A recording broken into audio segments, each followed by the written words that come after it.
Okay, so I've got one for you, and this is about Shin-chan. Shin-chan is a Japanese cartoon, and it's something that none of you are watching. I never see this ever mentioned on any of like people's top 10 list, and it is one of the best animes that I've ever seen. Okay, let's get on with it. Crayon Shin-chan is a beloved Japanese manga and anime series that has captured hearts across the globe with its unique blend of cheeky humor and lighthearted storytelling. Created by Yoshito Usui in 1990, the series centers around the hilarious daily life of a mischievous 5-year-old boy named Shinosuke Shin Nohara. Known simply as Shin-chan, this character quickly became a household name due to his bold personality. I just want to say, like, I never I've seen this, like I'm sure a lot of you have seen this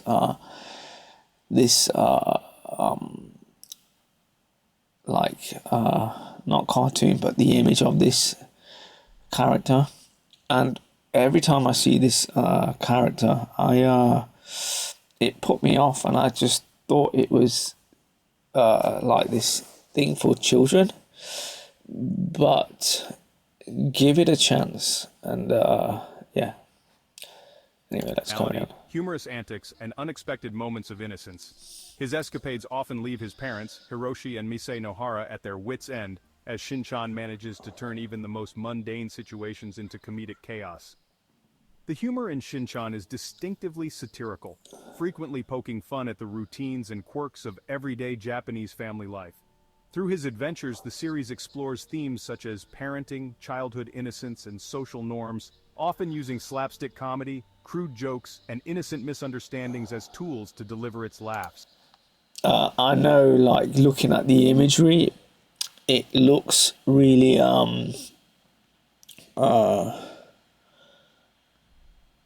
childish, but when you watch it, it's not like something that actually childish. It is, but it's more like sort of an animation that's like the Flintstones, or what do you call it, like Tom and Jerry, whereas it can appeal to, adults and children, if you know what I mean. The humor sort of comes across like that. This has made Crayon Shin-chan not only a favorite among children but also a cult classic for adults who appreciate its subtle jabs at modern life. Do you know the story behind Shin-chan? Over time, a deeply emotional urban legend has grown around the character of Shin-chan, one that adds a tragic layer to the otherwise lighthearted narrative. Okay, so what's it called? There's this thing where people believe this, and I think it's not true. Where the person who made the Shin-chan character lost a child, and she used to write stories, and I've heard it from a lot of people who believe it's true, but it's a myth. But everyone believes it because it just sort of fits in a way. While this story is not officially confirmed by the creators or any official sources, it has circulated widely on the internet and touched many fans worldwide. According to this urban legend, the character of Shinchan was inspired by a real child who tragically died in a car accident. In this version of events, Shinchan had a younger sister named Himawari, just like in the anime. One day, while attempting to save her from an oncoming vehicle, he was struck and killed. His death devastated his mother, Mise, who began drawing pictures and writing stories about what her son's life might have been like had he survived.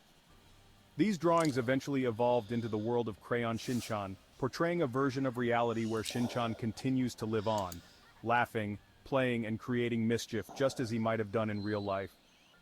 While this backstory is entirely fictional and has been debunked as a fan-made creation, its emotional tone has resonated with audiences.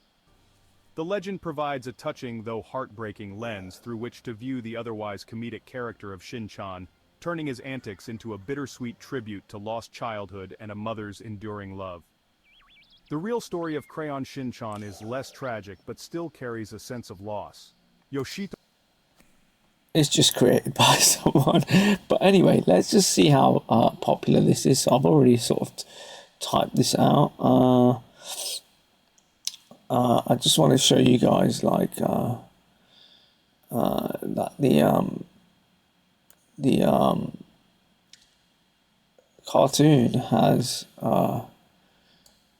1,200 episodes, and it's got 30 movies, 31, sorry. So it's not like it's you know,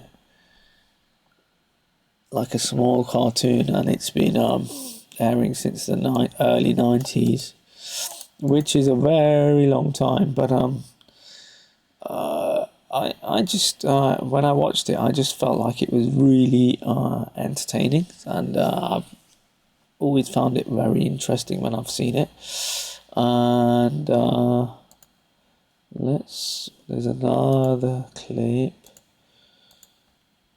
that I wanted to go through. Strong athleticism and occasional adult EQ made me wonder if Shinosuke had been hit by a truck in his last life. Today is the official release date for Crayon Shin-chan's 2022 movie, Mononoke Ninja Shippuden, the 30th anniversary entry of the series and the first step into the Reiwa period. Due to the pandemic, many Crayon Shin-chan fans can't go to the movie theaters to contribute tickets. Taking advantage of this opportunity, let me take you on a review of the past 29 movies that you can watch from the company. So this is how old is 3 years old. So obviously it has like a movie coming out almost every year. So, and that they are not easy to find. They are not easy. They used to be on YouTube, but they've been taken down, and they weren't in English as well. So you know they were all dubbed. So, that's the other thing. This animation is really popular in the East. Like really popular in the East. Whereas we only have like the mainstream sort of stuff. This is mainstream, but it's not popular mainstream, if you know what I mean. Like in like Europe and America. Whereas this is like, it's not mostly, but it's huge in Asia is what I'm trying to say. Like in Thailand, in India, and like Japan. I don't know if it's popular in China, but like I've seen like loads of dubs in like Indian language. Comfort of your own home. From my impression, Crayon Shin-chan movies can be divided into two types. One is the Nohara family-based type that tends to be more of an affectionate family type, and the other. The animation looks really good in terms of its quality here. Other is the adventurous and comedy type based on the Kasukabe Defense Force. Personally, I'd prefer if a movie had both types, and I always feel a kind of pity towards a movie that only follows one type. Back to the movies themselves. Most of Crayon Shin-chan's movies are very imaginative. Its background. Yeah. So. The that's the dad, by the way. Everything about Shin-chan is simple, but it makes things like really creative, like how they use everything, and it's got this thing where it uses simplicity, but it use simplicity really well. That's what I like about it. It's simplicity, but it's really effective. Setting is always out of reality and full of unrestrained imagination. It's like being wanted by the whole country on the way to eat some barbecue. Not to mention, the villains brainwash them with props that look like they came from Doraemon. In the end, it is calm, and they all return to the feeling. So Doraemon is a robot dog, and this is one thing I didn't know.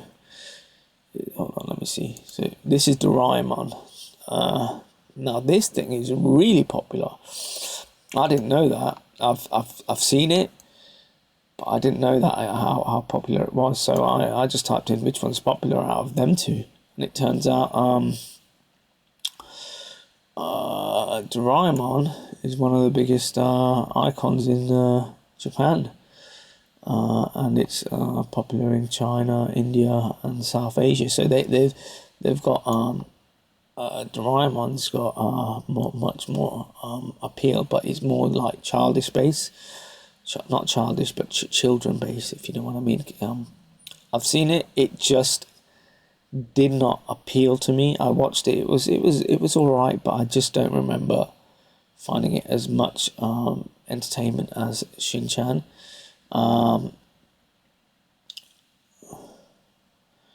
Both have how many? It's more popular, but I don't know how many episodes it's got.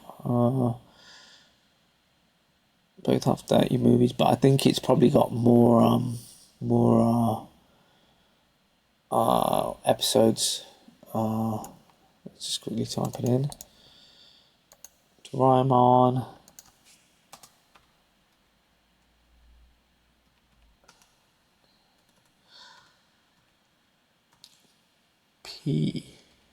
Episodes.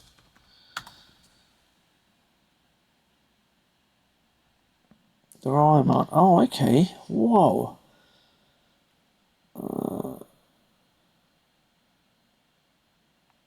Hold on. How many?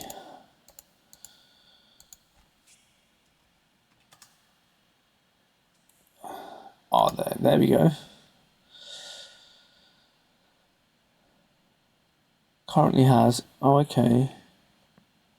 Currently has comprising over segments. Okay, so it's probably got like little sections of like little clips, I guess. Like that's the clips and that's the episodes. I thought this would have more. Unless this is like total episodes and like little segments together.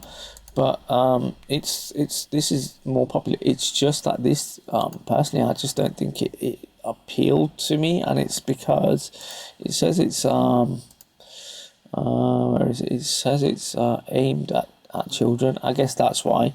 Whereas this is a little bit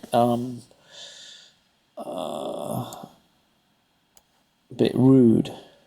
You know what I mean? You know. But if you give it a shot, give Doraemon a shot. If you want, because like you know you have to give it a shot to like it. I gave both of these a shot, and this just appealed more to me. Do you know what I mean? So Shin-chan appealed more to me. Anyway, where is that video? There we go. Oh, not this one. Is it this one? Of real life. The previous adventures were like a dream, and ended with a touch of sadness with the sound of the ending song playing. The story is lively, yet fantastical, which is what I love most about the Crayon Shin-chan movies. One of the few movies that stood out to me the most was its 14th installment, the legend called Dance Amigo. This movie was Crayon Shin-chan's first attempt to add horror I've not seen this one. and I've not seen this movie, but it's probably going to be really hard to find, and in English or in like a different language, like with subtitles. Contrast between the previous ones and this one had become one of my dark childhood impressions, and I don't think I'll ever forget the scene of Kazuma's mother eating that chicken. It's a pity that this work did not insist on continuing that terrifying atmosphere through to the end, and finally turning back to that vulgar, perverted humor, ruining the atmosphere that had been paved before.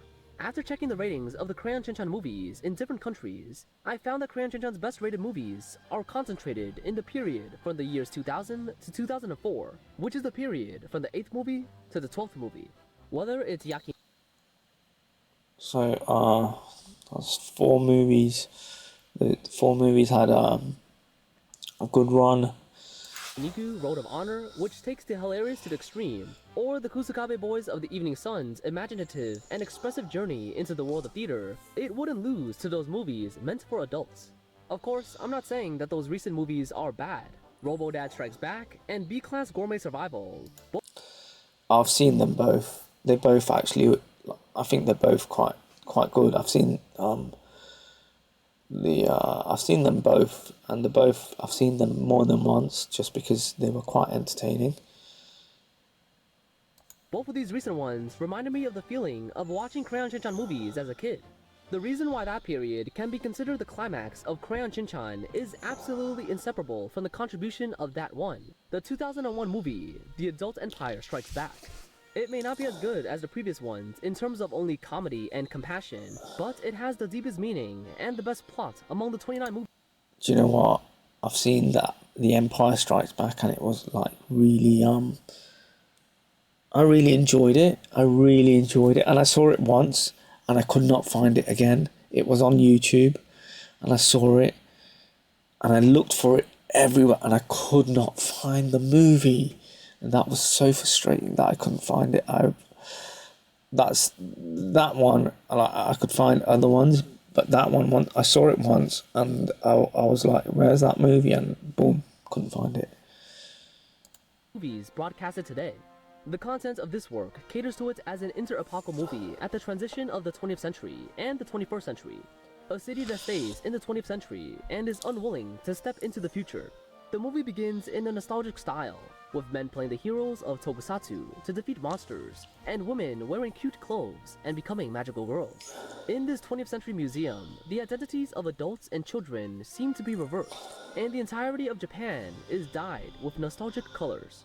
The music, the red sunset, and the black and white TVs really brought me back to the 20th century.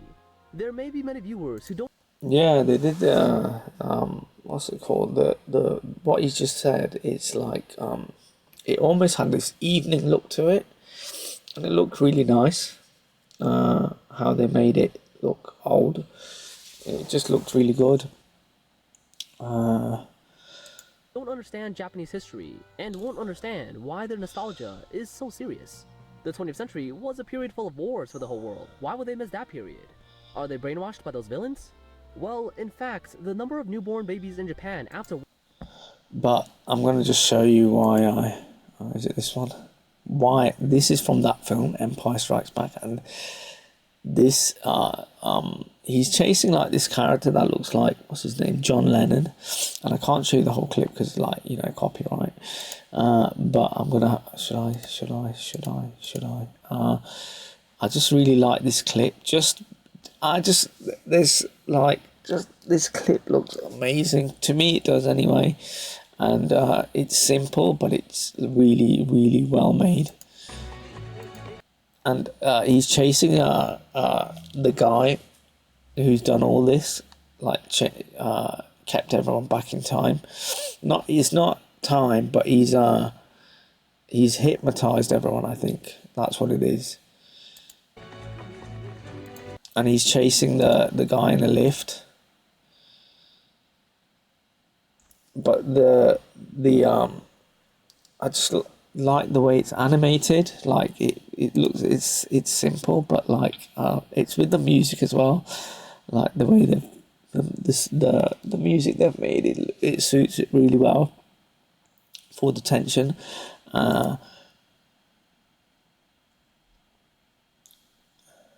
That's what's his name, John Lennon looking character, and I think that they've gone with John Lennon because I guess he represents, like, I don't know, like the 1900s, I guess, like the 60s.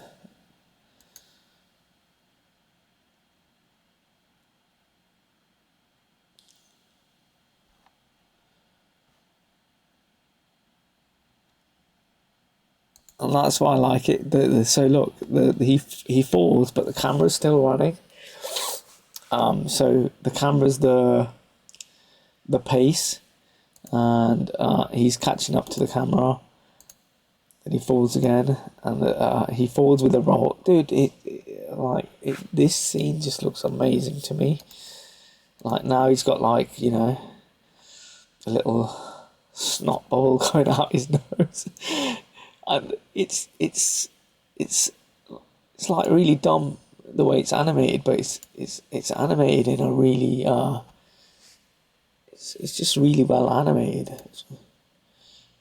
Like boom, he's running, look, still staying towards the screen, and it just looks amazing. It just looks amazing the way they've done it. And now, like, they've animated his like they changed the animation slightly to put more like vibration in his tone. It's to me that when I saw that I was like, wow, okay. And if you watch this animation, it might not seem like much to you, but this stuff is the stuff you sort of see in Naruto when the fight scenes are about to happen. But their whole style is this, and they do this in Metabots. Now Metabots is like fully like this. It's a very similar style. If you don't know this animation, and like I said, they do this in Naruto. When the fight scene starts in Naruto, I've seen it in a few other ones. I've seen it in Full Metal Alchemist, like the line work and the shadow changes. And when that happens, it goes to such a simplistic animation that when I say the line work is so simplistic that the quality of the animation looks really good.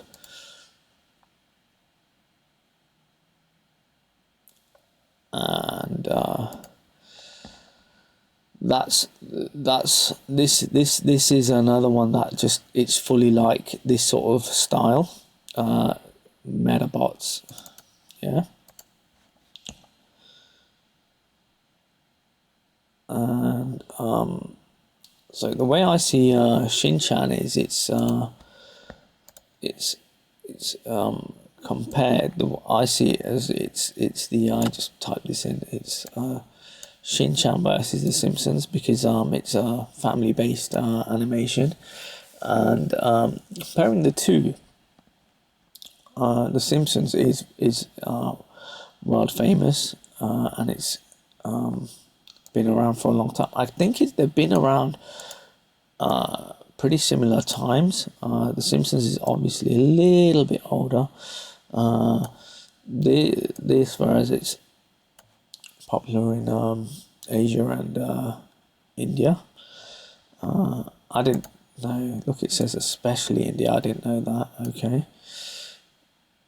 Because I've seen a lot of dubs in like there's two languages I've seen this dubbed in Indian. It's Hindi and it's Tamil, and the Hindi ones, there were loads, but I think they've been taken down. So episodes wise, this has got over 1,200, but The Simpsons has got 750, over 750. So this started in 1992, 1989. Now, based on the episodes, these are quicker to make, not easy, quicker, because of its style. These used to take 6 months to make each one. Obviously they're using 3D more.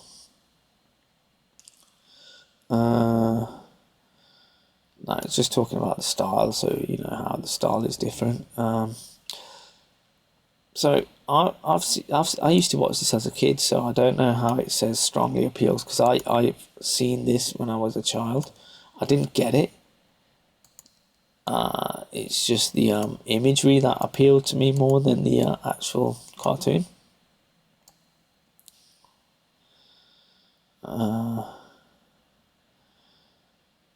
But this is saying that, you know, The Simpsons is way more popular than the Shin-chan. No one actually knows of Shin-chan, which is funny.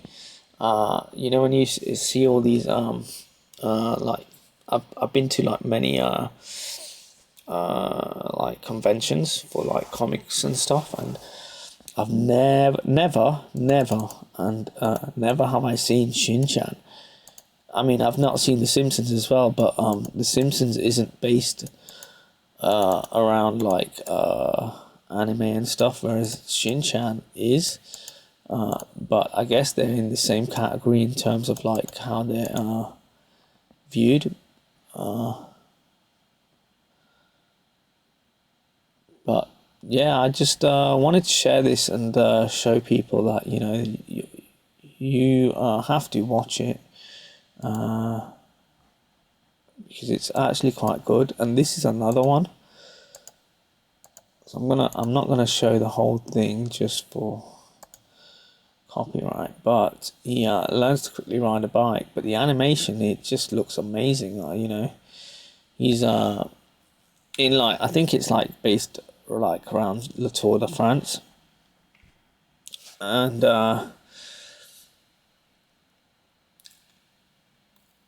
it's like a gang almost of cyclists that he has to take on. It's just really well made, like really well made.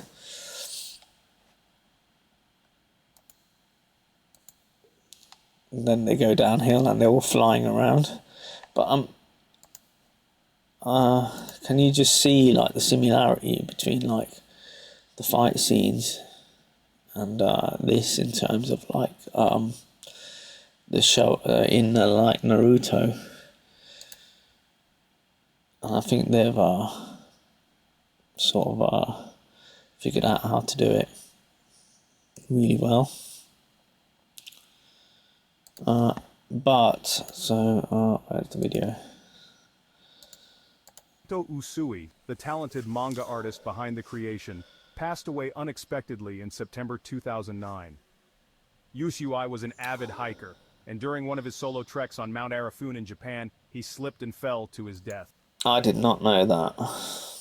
Yeah, and this is surprising for me. I've been a big fan of this show for a long time, and it's crazy. It's like Matt Groening or Groening, whatever his name is the guy who made The Simpsons. It's like him dying. So, do you know what I mean? His passing shocked fans across the globe and cast uncertainty on the future of the beloved series. Following his death, the original manga was temporarily halted out of respect for USUI. However, due to the show's immense popularity and fan demand, it was later revived under the name New Crayon Shin-chan, created by a new team of artists. This continuation allowed Shin-chan's story to live on, honoring Usui's legacy and keeping the mischievous boy's adventures alive for new generations of fans. I guess so. I guess like a lot of people will watch it more now. In terms of not watch it more, but carry on watching it because it's a very like appealing show. Once you get into it, it is actually quite fun. It's like, because the problem I had with when I used to look at it, I used to think, how is this character popular? And he's got a weird, ugly face, but you have to give it a shot.